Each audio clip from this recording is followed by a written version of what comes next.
오늘은 오순절 후 17번째 주일입니다.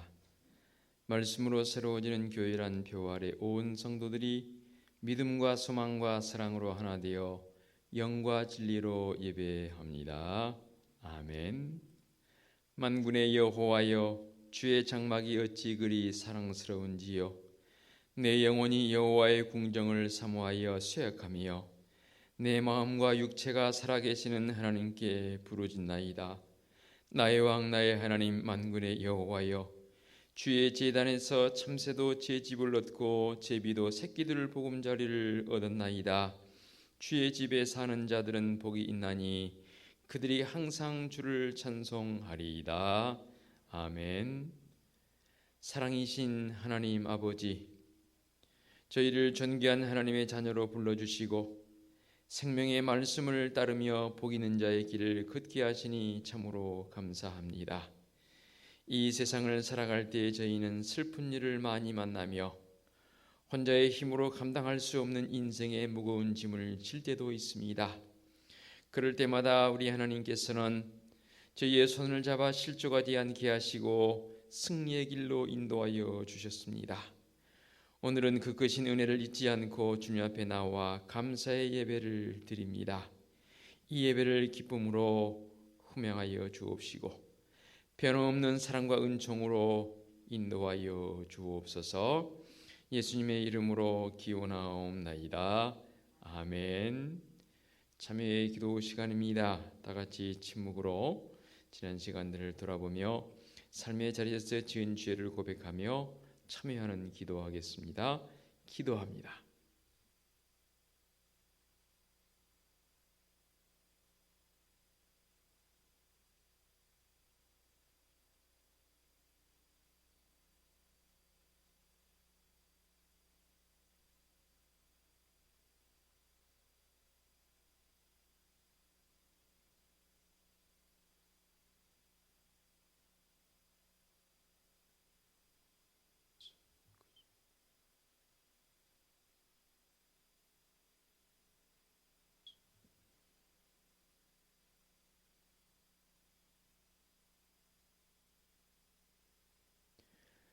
삶의 확신입니다.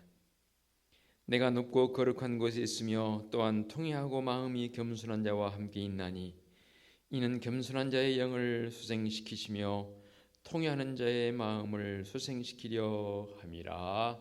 아멘.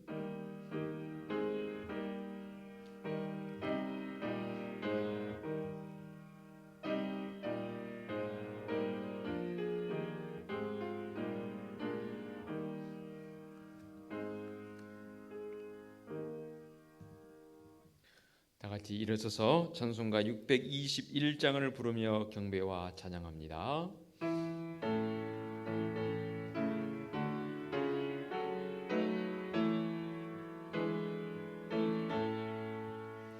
찬양하라 내 영혼아, 찬양하라 내 영혼아, 온 마음과 정성 다하여 주 찬양하라.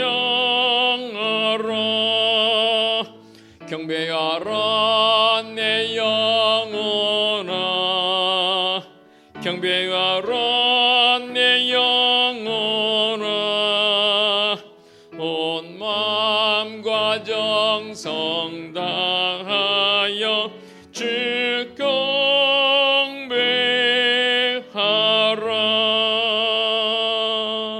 아멘. 성시 교독하겠습니다. 이스라엘은 이제 말하기를 여호와께서 우리 편에 계시지 아니하셨더라면 우리가 어떻게 하였으랴?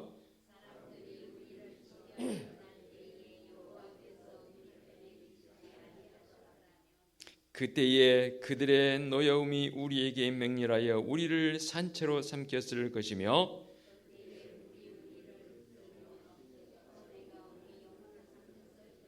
그때에 넘치는 물이 우리 영혼을 삼켰을 것이라 할 것이로다.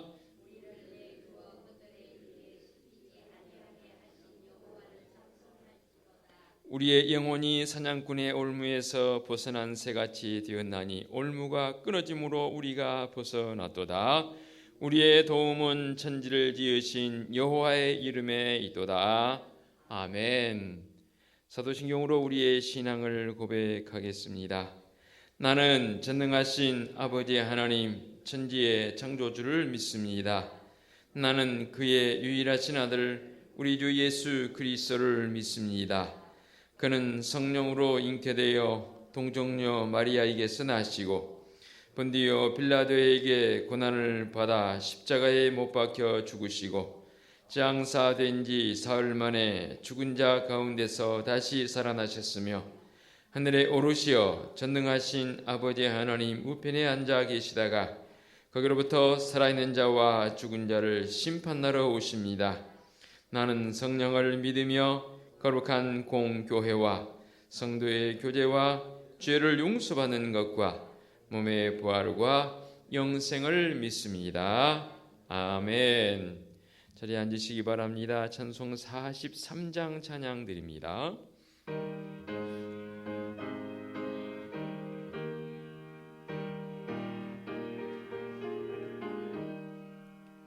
즐겁게 안식할 날 반갑고 좋은 날 내 마음을 편케 하니 즐겁고 기쁜 날 이 날에 천하 만민 다 보좌 앞에서 참되신 삼위일체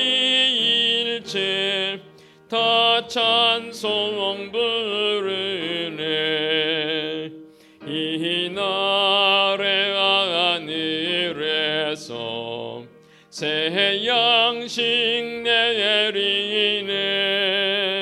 성회로 모이라고 종소리 울리네.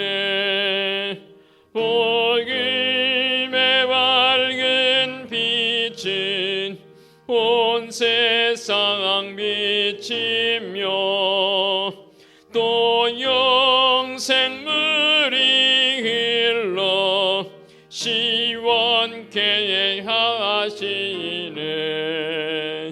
이 주일 지킴으로 새 은혜 입어서 영원히 쉬는 곳에 다 올라갑시다. 성부께 찬미하고 성자와 또 성령 참되신 삼위일체 다 찬송 부르세. 아멘. 강명수 권사님 기도 인도하시겠습니다.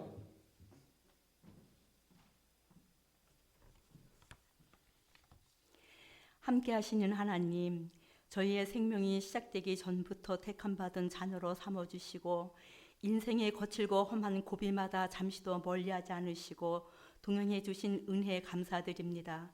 오늘도 세상의 혼탁한 것으로 향하려는 마음을 성령으로 붙잡으시어 가장 고귀한 하나님의 은혜를 사모하게 하심 또한 감사드립니다. 저희의 생명 다하기까지 선한 길로 이끄사 주님의 나라에 합당한 백성이 되게 하옵소서. 자비하신 하나님, 전 세계가 코로나19로 고통을 당하고 있는 현실을 보게 됩니다. 질병으로 고통받는 사람은 물론이거니와 불안과 고통 그리고 생계의 위협을 받게 되는 사람들도 있습니다. 이 어려운 상황에서 우리들의 모습을 생각해 봅니다. 하나님께 마음의 충성이 아닌 사람과의 거리두기 속에서 하나님과 거리두기가 되어 있지는 않는지요. 그러므로 이 상황을 세상의 지식과 행위로 해결하려는 어리석음은 없는지요. 주님, 신앙생활이 겉모양으로서만이 아니라 영혼의 뉘우침으로 주님을 바라보게 하옵소서. 회개하며 심령으로 간곡히 부르짖으오니 저희의 죄와 허물을 용서하여 주시고 우리에게 정직한 영을 주옵소서. 우리의 무력함을 인정하오니 우리가 고뇌하며 하나님을 찾게 하시고 시대에 대한 분별력과 안목을 가질 수 있으므로 믿음으로 코로나를 이기게 하옵소서. 주님, 장마 태풍으로 많은 수해와 고통을 받았지만 더위도 지나고 어느덧 9월의 마지막 주를 보내며 전통의 추석 명절을 맞이합니다. 코로나 사태로 인하여 정상적인 명절을 지내기는 어려울 것 같습니다. 또한 교회에서 또 함께 모여 예배드리지 못하고 교제도 나누지 못하지만 우리에게 주어진 모든 순간마다 오직 주님만을 갈망하며 삼하게 하시고 온전한 예배를 드릴 수 있게 하심으로 조속히 백신도 개발되어 모든 활동이 정상적으로 회복되기를 기도합니다.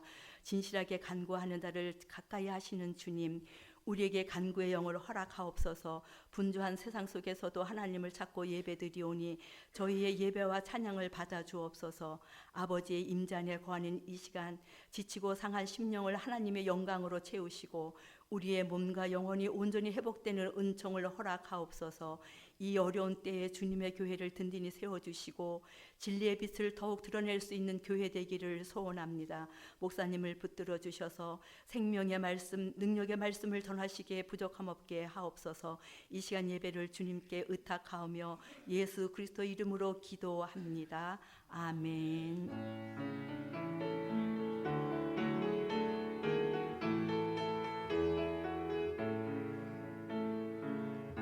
하늘에 계신 우리 아버지의 이름을 거룩하게 하시며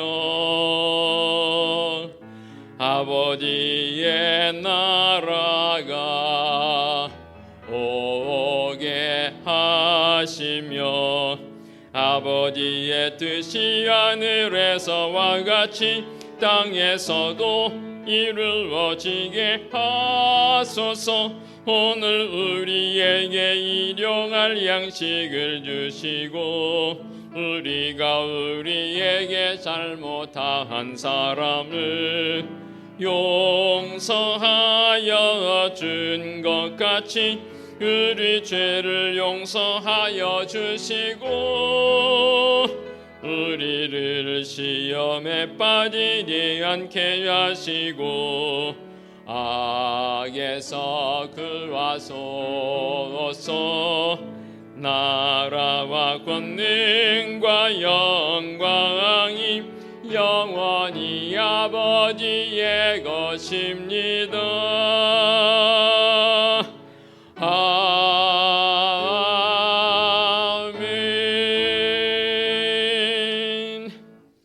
교회 소식 전하겠습니다. 주보를 보시면 되겠습니다.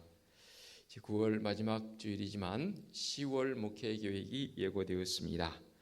사랑의 달로 보낼 것입니다. 목회 계획을 보시고 신앙생활에 도움의 자료를 삼으시고 적극적으로 협력해 주시면 감사하겠습니다.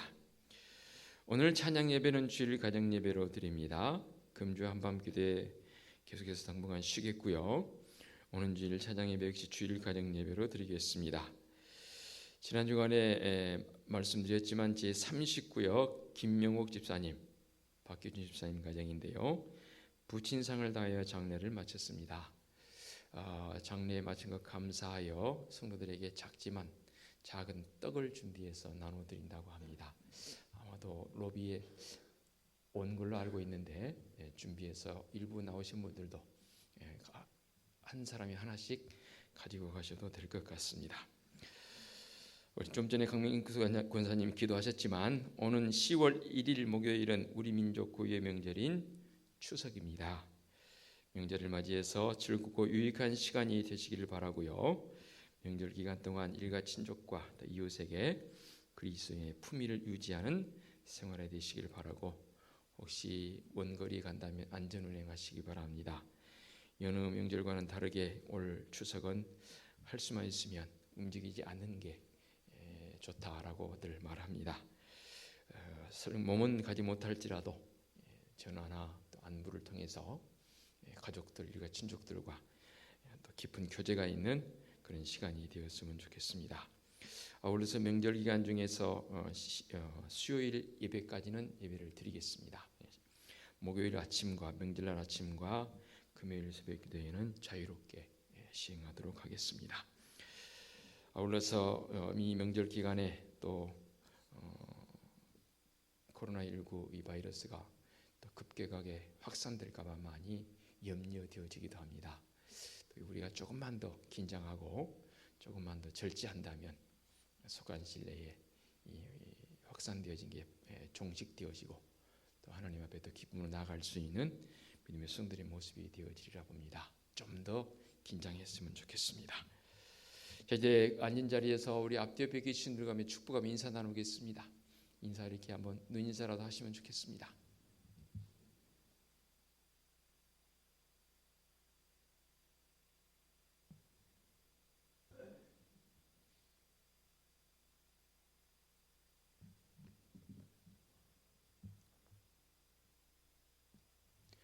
어느 분이 그러시더라고요. 이 코로나19 바이러스가 어쩌면 감기와도 같은 것이지 않느냐라고 말씀을 하신 분도 있더라고요.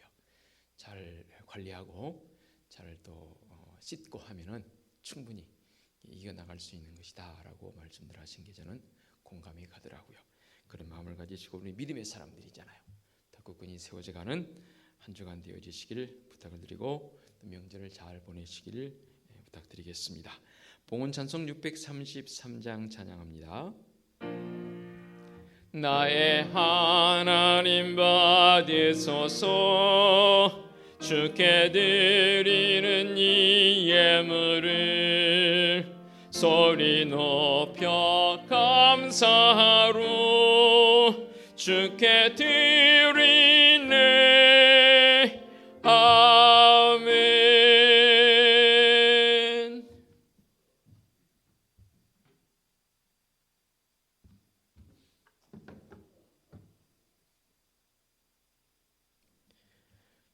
기도 드리겠습니다.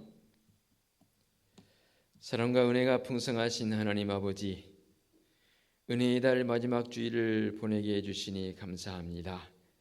오늘도 우리 주님 그 크신 사랑에 힘입어 믿음의 사람들이 이렇게 예배자로 주님 앞에 나와 예배하게 하시니 감사합니다. 이 놀라운 은혜와 사랑을 간직한 성도들입니다. 그저 내 마음속에만 간직하는 것으로 그치지 않게 하옵시고 이웃들과 나누는 복된 삶을 살게 하여 주시옵소서. 이렇게 예배하는 성도들 빈손으로 나오지 않고 정말로 모든 것이 하나님의 것임을 고백하며 11조 예물을 봉헌합니다. 범사에 감사하라 말씀하신 말씀 따라 감사 예물들 봉헌합니다. 보내는 자의 마음을 가지고 순교 예물도 봉헌하옵고 어려움 당한 이웃을 돕고자 구제 예물을 봉헌하며 매주일 잊지 않고 건축 예물과 주일 예물도 봉헌합니다. 예물 봉헌하는 사랑하는 성도들의 가정과 사업장과 직장에 주님의 놀라운 간섭하심, 개입하심, 이끄심, 역사하심 속에서 든든히 서가는 역사가 있게 하여 주시옵소서. 주님의 몸된 핏값으로 세워주신 우리 은혜숙교회 날마다 주님 앞에 더 바른 예배자의 모습으로 나가게 하옵시고 말씀에 귀 기울이며 우리 주님과의 깊은 대면이 있는 영적 깊이를 더해가는 기도자의 모습들이 되게 하옵시고 나아가서는 주님의 놀라운 그 은혜와 사랑을 마음껏 나눌 수 있는 관계 전도 속에서 나가는 전도자의 삶을 살게 하여 주시옵소서. 더더욱이 우리에게 주어진 현재적 여러 가지 여건들 환경들을 우리가 생각할 때에 그 환경에 몰입한 것이 아니라 그 환경은 능히 하나님께서 우리에게 이길 수 있는 승리자의 모습으로 주셨사오니 우리 하나님 앞에 더 마음을 드릴 수 있는 성도적 삶이 되게 하여 주시옵소서. 김명욱 집사님 부친상을 당하여 장례를 은혜 가운데 마치게 해주시니 감사합니다. 더욱 믿음의 가정을 이루가게 하옵시고 또 사랑하는 성도들과 귀한 것을 나누며 감사의 인사를 표합니다. 그 손길이 더욱 복되게 하여 주시옵소서. 며칠 후면 우리 민족 고유의 명절인 추석입니다. 이 명절 기간에도 성도로서의 품위를 유지하게 하옵시고 주님 향기를 바라는 복된 명절, 감사의 명절이 되게 하여 주옵소서. 이 한 주간도 계속해서 믿음의 은혜 가운데 살기를 원하는 성도들의 발걸음을 지켜주시고 날마다 귀하고 복된 발걸음들 되게 하여 주시옵소서. 계속해서 곳곳으로 섬겨주시는 김혜경 원사님, 그 신원을 붙들어 주시고 그 심령 속에 좌정하셔서 더욱 하나님께 감사와 기쁨으로 섬기는 믿음의 손길 되게 하여 주시옵소서. 육신의 질고와 우원치 않은 사고로 병원과 가정과 요양원에서 치료받으며 회복 중인 성도들이 있습니다. 명절임에도 불구하고 가족의 얼굴을 볼 수도 없습니다. 그리움뿐입니다. 주님, 그들의 마음을 위로하여 주옵시고 친히 찾아가 주셔서 주님 안위하여 주시옵소서. 주님 바라보고 용기를 얻어서 남은 삶의 하나님 앞에 더 감사로 기쁨으로 나가게 하여 주시옵소서. 거룩하신 하나님 아버지, 우리 은혜숲교회는 하나님이 우리의 유일한 꿈이며 말씀에 감동 있는 교회의 모습을 가지고 거룩한 교회인 성도들이 말씀으로 새로워진 교회, 믿음의 교회, 사랑이 넘치는 교회를 만들어가게 하여 주시옵소서. 주님 예수 그리스도의 이름으로 기도하옵나이다. 아멘. 하나님께서 이 시간 우리에게 주신 말씀은 갈라디아서 3장 1절부터 7절까지의 말씀 봉독해 올리겠습니다. 신약성경 304쪽에 있는 갈라디아서 3장 1절부터 7절까지 말씀 봉독해 올립니다. 어리숙도다 갈라디아 사람들아, 예수 그리스도께서 십자가에 못 박히신 것이 너희 눈앞에 밝히 보이거늘 누가 너희를 꾀더냐? 내가 너희에게서 다만 이것을 알려하노니 너희가 성령을 받은 것이 율법의 행위로냐 혹은 듣고 믿음으로냐? 너희가 이같이 어리석으냐? 성령으로 시작하였다가 이제는 육체로 마치겠느냐? 너희가 이같이 많은 괴로움을 헛되이 받았느냐? 과연 헛되냐? 너희에게 성령을 주시고 너희 가운데서 능력을 행하시는 이의 일이 율법의 행위에서냐 혹은 듣고 믿음에서냐? 아브라함이 하나님을 믿음에 그것을 그에게 의로 정하셨다 함과 같으니라. 그런즉 믿음으로 말미암은 자들은 아브라함의 자손인 줄을 알지어다. 아멘. 은혜로우신 하나님 아버지의 말씀을 듣습니다. 친히 이 시간도 임재하사 강한 바람처럼 참으로 우리에게 말씀하여 주시옵소서. 잔잔한 음성으로 말씀하실 때 그 말씀 듣고 우리의 심령이 어찌할꼬 하는 심령들이 되게 하여 주시옵소서. 예수 그리스도의 이름으로 기도하옵나이다. 아멘. 오늘은 추석 명절을 며칠 앞두고 있는 참 풍성함이 느껴지는 그런 주일입니다. 벌써 청과상에 보니까 실과들이 가득 쌓여 있는 것을 봤고요. 오늘로 또 좋은 제품을 만들어서 추석 선물 꾸러미들을 만들어서 이제 이곳저곳에 다 이렇게 전시를 해놓고 손님을 기다리는 그런 가게도 봤고, 또 오늘 이 말씀을 준비했기에 저는 각별히 그런 것에 좀 많은 관심을 가지고 지난 한 주간 요 둘러보면서 봤습니다. 탐나는 그런 실과도 많고 탐나는 제품도 많더라고요. 오늘 말씀의 제목이 좀 특이합니다. 제품인가 실과인가. 언젠가 하다 보니 비슷하게 제가 제목을 정해서 말씀을 전한 기억이 있습니다. 제품, 실과, 그 단어의 뜻을 여러분 익히 알고 있을 것입니다. 제품은 뭔가요? 어떤 틀이나 또 공장에서 그 틀에 맞추어서 압력을 가하기도 하고 또 수작업을 통해서 만들어지기도 하고 계속적으로 가동되어지는 어떤 기계에 의해서 인위적으로 생산된 과정을 거쳐서 출고되어지는 게 상품입니다. 그러나 실과는 이것과는 상당히 대조적입니다. 과일 내지는 정원 내지는 이 과수원에서 그곳에 가보면 지금쯤 이때쯤은 가장 풍요를 느낄 수 있는 그런 때이지 않습니까? 그래서 이 나무에 주렁주렁 열매로 맺어져 있는 그것, 이게 바로 과실이라 말하기도 하고 바꿔서 실과라 말하기도 합니다. 그래서 오늘 말씀의 제목이 제품인가 실과인가라는 이 제목이지만 부제를 제가 옆에다 붙여놨습니다. 뭐냐면 행위인가 믿음인가. 자, 좀 전에 제가 제품과 실과를 설명을 드렸습니다. 무엇이 행위이고 무엇이 믿음으로 느껴지십니까? 딱 감 잡으셨죠? 자, 그럼 이 말씀 속으로 들어갑니다. 하나님께서는 우리 인간 세상에서 어떤 상품 내지는 제품을 찾으려고 공장으로 오시지 않습니다. 우리 하나님께서는 나무에 달린 실과를 즐기시기 위해서 정원으로 오신다라는 가정을 한번 해봅니다. 그러실 것 같아요. 우리 주님께서, 우리 하나님께서 지금 이 땅에 오신다면, 내게 오신다면 말입니다. 은혜의 복음은 우리로 하여금 연기나고 시끄럽고 복잡한 공장과 같은 행위의 삶을 뒤로 하고 우리 하나님께서 우리의 삶의 정원에서 보시기를 원하시는 열매를 맺는 그 삶으로 우리를 초청해 주셨다 그 말입니다. 이게 바로 은혜의 복음입니다. 오늘 우리에게 주신 말씀 중에 2절 3절 말씀에 하나님을 기쁘시게 하고자 하는 삶을 살기를 원하는 사람들에게 아주 중요한 구절입니다. 1절에 이렇게 표현했습니다. 어리석도다 갈라디아 사람들아, 예수 그리스도께서 십자가에 못 박히신 것이 너희 눈앞에 밝히 보이거늘 누가 너희를 꾀더냐? 누가 너희를 유혹하더냐? 그 표현입니다. 이 말은 무슨 말이냐면 바울이 갈라디아 교회 성도들을 향해서 이 편지를 쓰는 이유는 갈라디아 교회 성도들 이 삶에 이단자들이 들어왔습니다. 가만히 들어와서 이단자들이 들어와서 꾀는 거예요. 야, 무슨 믿음은 믿음이냐? 네의 행위적 요소를 가지고 뭔가를 해봐야 되는 거 아니냐? 등등. 그러면서 성도들을 미혹합니다. 유혹합니다. 그 소식이 사도 바울에게 들린 거예요.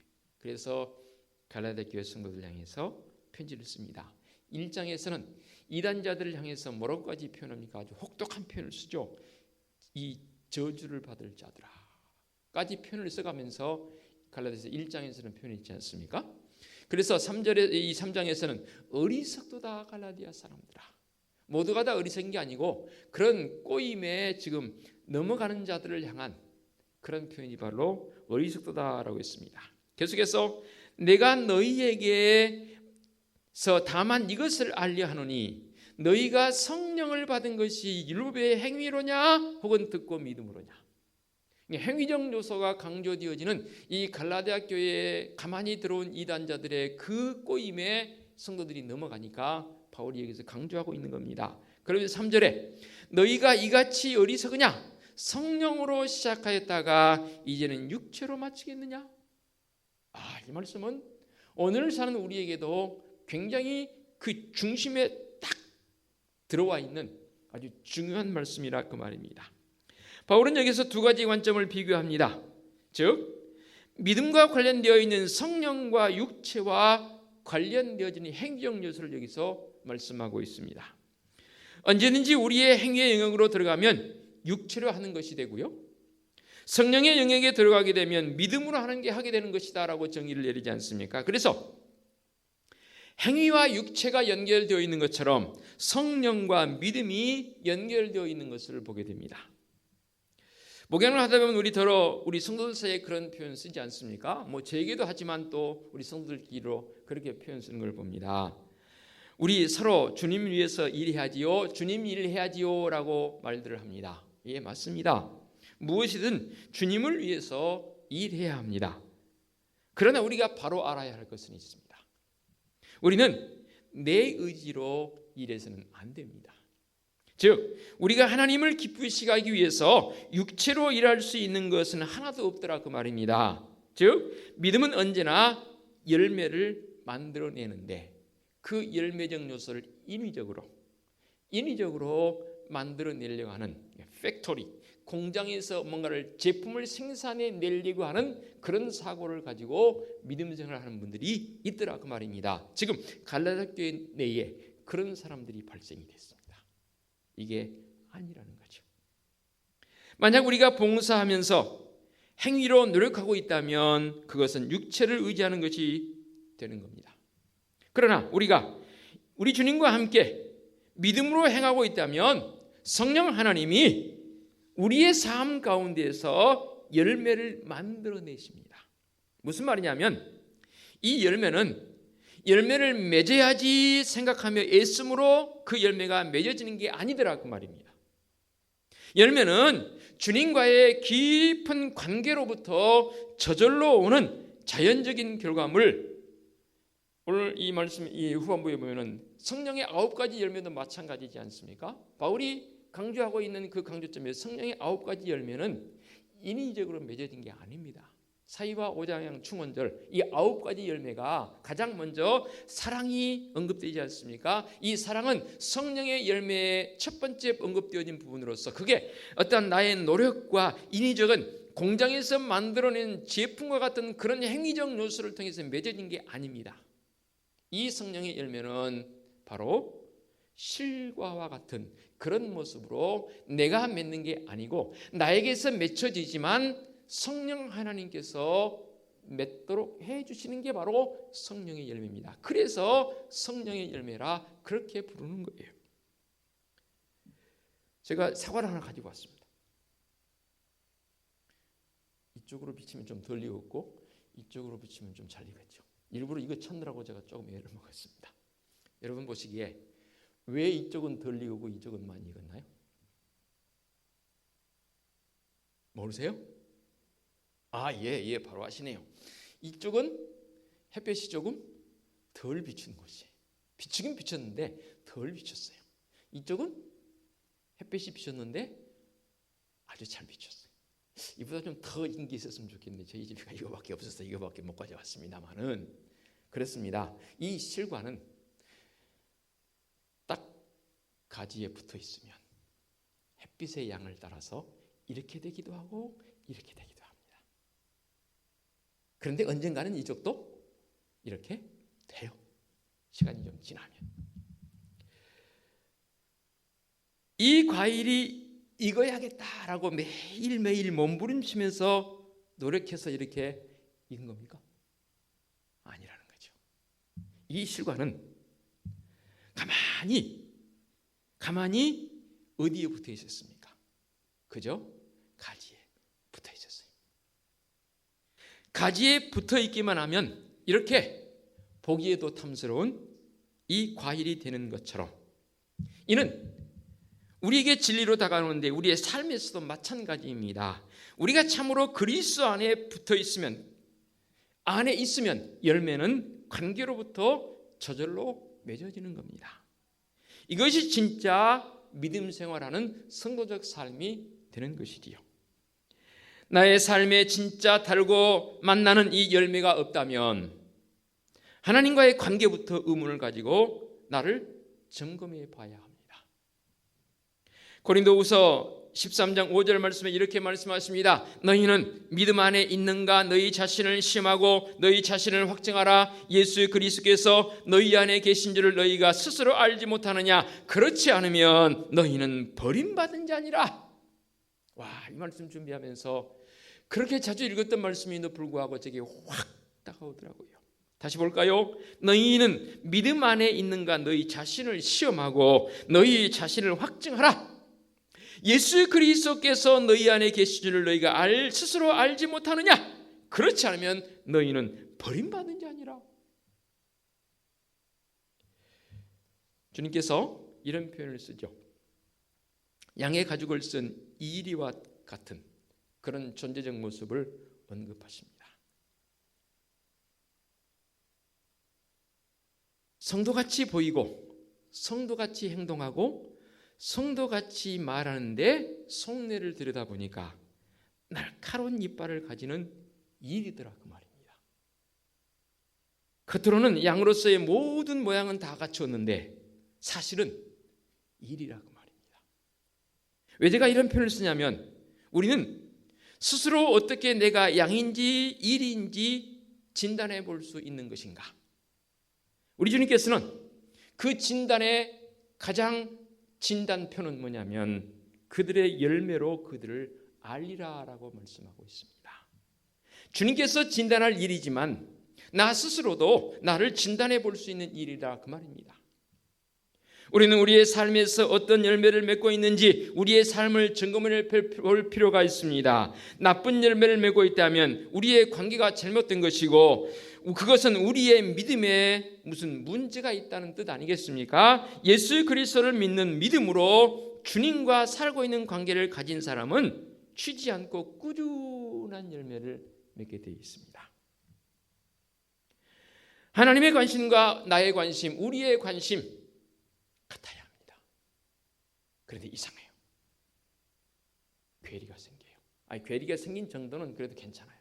완전히 달라요. 어떻게 다른가요? 하나님께서는 우리가 무엇을 하느냐보다는 우리가 누구냐에 대한 관심이 더 많으십니다. 다시 말씀드립니다. 내가 한 사람 한 사람이 무엇을 하느냐가 중요한 게 아니고 내가 누구냐는 거죠. 내가 누구냐. 이에 반해서 우리는 내가 누구냐보다는 내가 지금 무엇을 하느냐에 더 신경을 쓰고 있습니다. 자, 마리아와 마르다 사건 우리가 잘 알고 있습니다. 한번 머리에 떠올려 보시기 바랍니다. 우리 하나님께서는 열매를 찾으시는데 우리는 제품을 만들려고 지금도 동분서주하고 몸부림하고 있습니다. 하나님께서는 무엇인 우리가 불평하면서 하나님을 위해서 일하기를 원치 않으십니다. 우리 하나님은 성도의 불평을 듣기 싫어하십니다. 그것은 하나님에 대한 모욕입니다. 저도 목사의 한 사람으로서 교회 각 부서에서 일하면서 불평하는 것을 저도 듣기도 합니다. 솔직히 말하면 저도 목양하면서 불평해 본 적도 있습니다. 그러나 말씀을 준비하면서 제 자신을 돌아보며 이후의 삶에 있어서 불평이 아닌 감사의 모습이 되기를 정말로 간절히 바라는 마음으로 기도하며 말씀을 준비했습니다. 여러분들이 하기 싫은 일이 있거든 좀 섭섭해도 할 수 없습니다. 하지 마세요. 일하기 싫으면 하지 마세요. 앞에서는 아닌 척하고 그리고 나서는 불평하며 투덜대지 마십시오. 그럴 바에는 차라리 일 안 하는 것이 훨씬 낫습니다. 저절로 되는 것이 바로 열매의 영역이라면 억지로 하는 것이 바로 행위의 영역 아니던가요?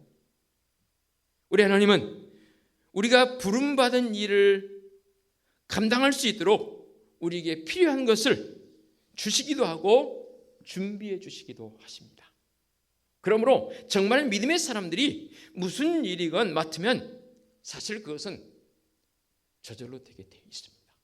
진짜 하나님의 사람이라면 몸은 하나의 우리 통일체로서 움직여 갈 때 각 지체들에게 하나님께서 정말로 합당한 그 달란트를 우리에게 맡겨주시지 않습니까? 그 유기체로서 움직이는 유기체로서의 지체들이 하나씩 탁탁 짝을 이루어서 딱딱 맞아떨어져서 하나의 아름다운 이 공동체를 이루지 않습니까? 몸을 이루지 않습니까? 그렇습니다. 하나님께서는 우리에게 힘을 주셔서 저절로 할 수 있게 하신 일을 그 일을 하기를 원하십니다. 성도들의 삶의 열매는 예수 그리스도를 믿는 믿음으로 주님 안에 거할 때에 저절로 맺어진 줄로 믿습니다. 그래서 주님 말씀하십니다. 너희가 과실을 많이 맺으면 내 아버지께서 영광을 받으실 것이요. 그저 우리는 열매 맺는 일만 했는데 그 열매를 통해서 우리 주님께서 우리 아버지께서 영광을 받으신다라고 주님 말씀하십니다. 하나님께서는 우리가 하나님을 위해서 많은 열매 맺기를 원하십니다. 이러한 과실들은 오직 그리스도 안에 거함으로써 맺을 수 있게 되고 그것이 바로 믿음이라는 단어로 표현되어집니다. 육체적인 믿음 같은 것은 없습니다. 그때 내가 그들에게 밝히 말하되 내가 너희를 도무지 알지 못하니 불법을 행하는 자들이야 내게서 떠나가라 하리라. 마태복음 7장 23절 말씀이지 않습니까? 어느 날 많은 사람들이 예수님께 와서 자기들이 주님을 위해서 행한 모든 일들을 말합니다. 막 자랑하는데요. 그때 예수님 말씀하십니다. 내가 너희를 도무지 알지 못하노라. 왜냐하면 그 일을 행함에 있어서 그들의 생각 속에는 이 일이 주님의 것이 아닌 자기들의 의의를, 자기들의 어떠한 것을 나타내기 위한 목적으로 일을 했거든요. 그러니까 주님 말씀하십니다. 나는 너희를 도무지 알지 못하노라. 내게서 떠나가라. 우리 주님께서는 육체의 일을 인정하지 않으십니다. 아니, 한 번도 인정하신 적이 없습니다. 여호와 하나님께서 아브라함에게 하신 말씀 여러분 기억하시죠? 너의 아들, 너의 사랑하는 독자 이삭을 데리고 모리아 땅으로 가서 내가 너에게 지시하는 한 산 거기서 그를 번제로 드리라.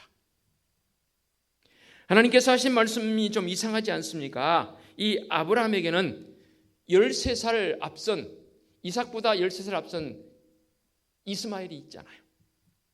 그런데 이삭을 향해서 너의 아들, 너가 사랑하는 독자라고 말씀하시거든요. 왜 이렇게 하나님께서 아브라함에게 표현하셨을까요? 13살이나 앞선 이스마엘이 있음에도 불구하고 말입니다. 여러분 익히 알고 있을 것입니다. 이스마엘은 육체의 아들입니다. 즉 약속의 아들이 아니요 믿음의 아들이 아니라고 말입니다. 이스마엘은 육체로부터 얻은 아들. 그럼 이삭은 육체로부터 안 얻었습니까? 이삭도 육체로부터 얻었지요. 하나님께서 이스마엘이 육체의 일이기 때문에 인정하기를 원치 않으시고 거절하신다 그 말입니다. 그래서 하나님께서 오직 성령의 일, 믿음의 아들 이삭만을 인정하십니다. 그래서 아브라함에게 너의 아들, 너가 사랑하는 독자 이삭이라고 말합니다. 우리 하나님은 절대로 우리의 육체의 일을 인정하시거나 상 주시지 않습니다. 반대로 성령의 열매가 우리 삶 가운데 많이 나타나기를 지금도 우리 하나님께서는 원하시는 줄로 믿습니다. 그래서 요한복음 15장 우리가 너무나 잘 알고 있는 말씀입니다. 어떻게 과실을 맺는가에 대해서 설명을 하고 있습니다. 내 안에 거하라. 나도 너희 안에 거하리라. 가지가 포도나무에 붙어있지 아니하면 스스로 열매를 맺을 수 없음 같이 너희도 내 안에 있지 아니하면 그러하리라. 자, 그러하리라가 뭐예요? 서두에 말씀드린 내 안에 거하라. 나도 너희 안에 거하리라. 내 안에 거하는 것, 주님 안에 거하는 그것이 바로 여기서 그러하리라라는 표현 아니겠습니까? 주님께서 우리가 무엇을 하느냐에 중점을 두지 않으시고 우리가 누구냐에 중점을 두고 계신다 그 말입니다. 우리의 삶으로부터 나오는 것은 주님과의 관계로부터 오는 결과물입니다. 우리는 과실을 맺지 않으면서 주님과 참되고 올바른 관계를 가질 수 없습니다. 열매가 없다면 그 열매로 그들을 알리라라고 말씀하신 이 표현을 우리가 더 깊이 새기며 점검해 봐야 합니다. 하나님께서는 내 삶에 놀라운 일들을 날마다 행하십니다. 내가 아직 죄인 되었을 때 하나님께서는 나를 여전히 사랑하고 계셨습니다. 그리고 내가 믿음의 고백으로 나아가니까 그 믿음의 고백을 통해서 하나님의 사랑을 느끼도록 깨닫도록 해주셨습니다. 그게 바로 내가 주를 처음 만났을 때, 사실은 내가 주님을 처음 만났지 주님께서는 그 전부터 나를 향한 사랑의 텔레파시를 계속 보내고 있었어요. 그런데 그 텔레파시를 인지한 게 어느 순간이더라 그 말입니다. 그런데 놀라워요. 그 순간 나의 나됨을 깨닫고 주님 앞에 부복할 수밖에 없었던 나의 모습. 그런 나를, 이런 나를 예수 그리스도를 통해서 의롭다고 인정해 주시지 않습니까? 내가 예수 그리스도를 구원의 주님으로 믿는 믿음 때문에 하나님께서 예수님의 의를 나의 구좌에 넣어주시더라 그 말입니다. 하나님과의 관계는 믿음으로부터 시작되어집니다. 그래서 어느 분이 그런 표현을 쓰더라고요. 내가 주님 처음 만났을 때라는 그 노래를, 그 고백을 하는 순간 하나님과 나와의 관계성 속에서 내게 계좌를 개통해 주시는 거예요. 그동안은 하나님과 나의 관계가 아무런 관계가 아니었어요. 내게 계좌를 탁 개설해 주셨는데 그 계좌를 통해서 우리 하나님께서 입금을 해주세요. 성령의 9가지 열매, 사랑을 이끌어 주시기도 하고 어느 날 통장을 열어보니까 내가 생각지도 않은 것들이 들어와 있네요. 누가 여러분에게 생각지도 않은데 계좌에 예를 들어서 돈이 들어왔다. 여러분 기분 좋아요, 나빠요? 오이씨, 누구야 이거 내 계좌에 돈 낸 인간이? 그러나요? 그러지 않아요. 와, 이게 뭐야? 이게 뭐야? 그리고는 이것을 어디에 쓸까? 어떻게 쓸까? 뭐 생각이 막 많아져. 그겁니다. 하나님과의 나의 관계성 속에서 하나님께서 내가 주를 처음 만났을 때라고 고백하는 그 순간 놀라운 계좌를 개설해 주셨어요. 그리고는 시를 따라 때를 따라 하나님께서 그 계좌에 넣어주세요. 그런데 그 넣어준 것도 못 깨닫고 뭔가를 막 자기가 해서 그 은행 계좌에 넣어야 된다는 거예요. 저축을 해야 된다는 거예요. 조금 어리석지 않습니까? 사도 베드로와 바울이 고백했던 그 고백 우리도 고백하기를 원합니다. 내가 사람을 기쁘게 하랴 하나님을 기쁘시게 하랴.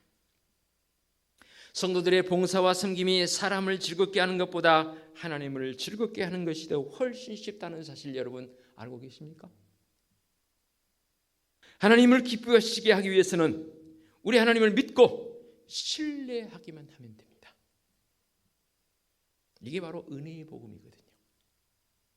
만약 사람들이 지금 내가 하는 일을 가지고 그 일하는 그 모양을 따라서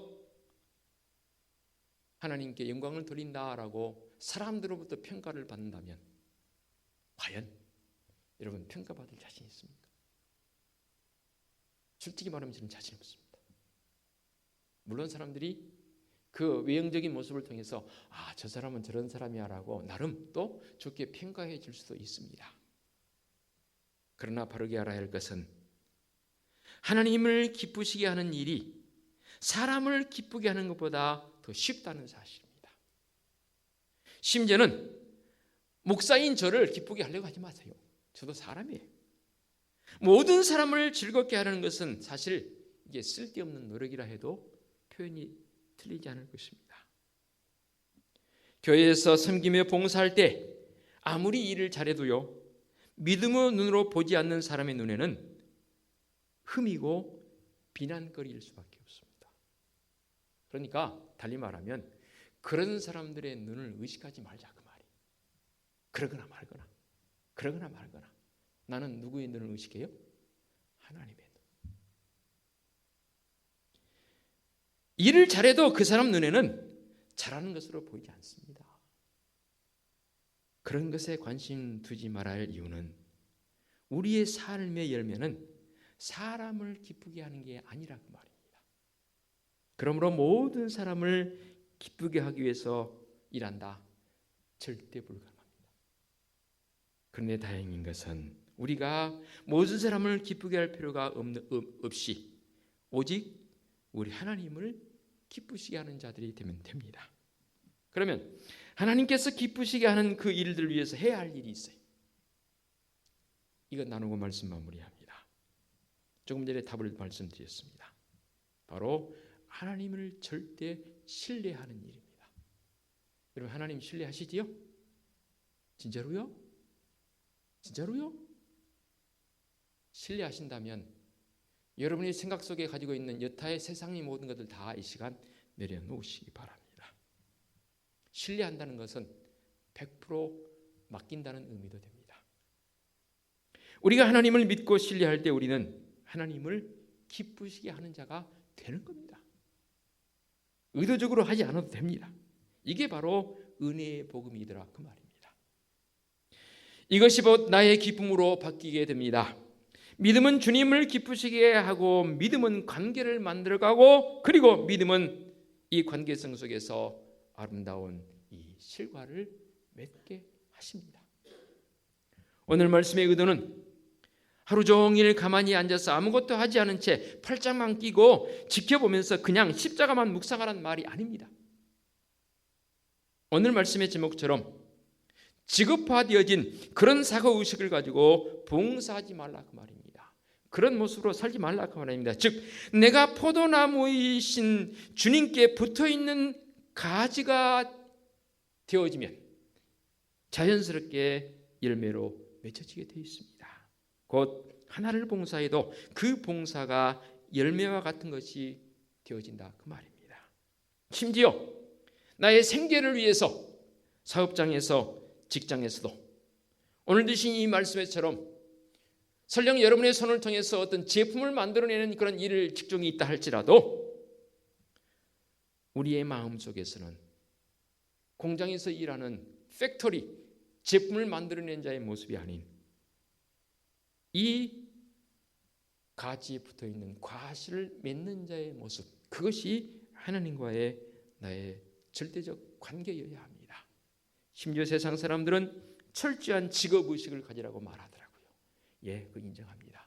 그러나 우리는 그보다 더 위의 이상의 것을 해야 합니다.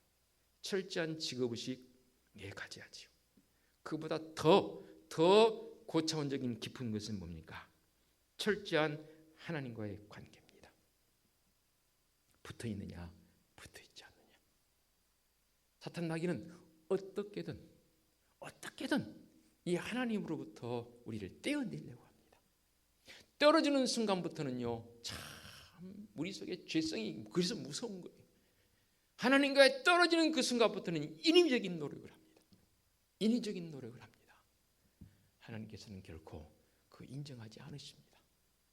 하나님과의 깊은 관계, 붙어있는 관계, 끝까지 붙어서 정말로 우리의 현재적 삶에서 아름다운 실과들을 맺어가는 복된 성도들의 삶이 되어주시기를 부탁드리겠습니다. 기도합니다. 하나님 아버지 감사합니다. 실과가 되어야 되겠는데 언제부턴가 우리의 삶이 어떤 제품을 생산해내기 위한 행위적 요소를 자꾸만 강조하고 그런 모습으로 나아가는 안타까운 우리의 모습을 봅니다. 다시금 이 시간 십자가 앞에 나와 이런 행위적 모습 다 내려놓습니다. 그리고 오직 내 안에 우리 주님으로 가득 채웁니다. 그 주님이 결국은 내 삶에서 아름다운 실과를 맺어 가신 줄로 믿습니다. 그 은혜의 고백을 오늘도 내일도 주님 나를 부르시는 그날까지 고백하며 나갈 수 있는 성도적 삶이 되게 하여 주시옵소서. 믿음이 모든 것을 이긴 줄로 믿습니다. 이 은혜로 살아가게 하옵소서. 예수 그리스도의 이름으로 기도하옵나이다. 아멘. 결단 찬송 357장 찬양 드립니다.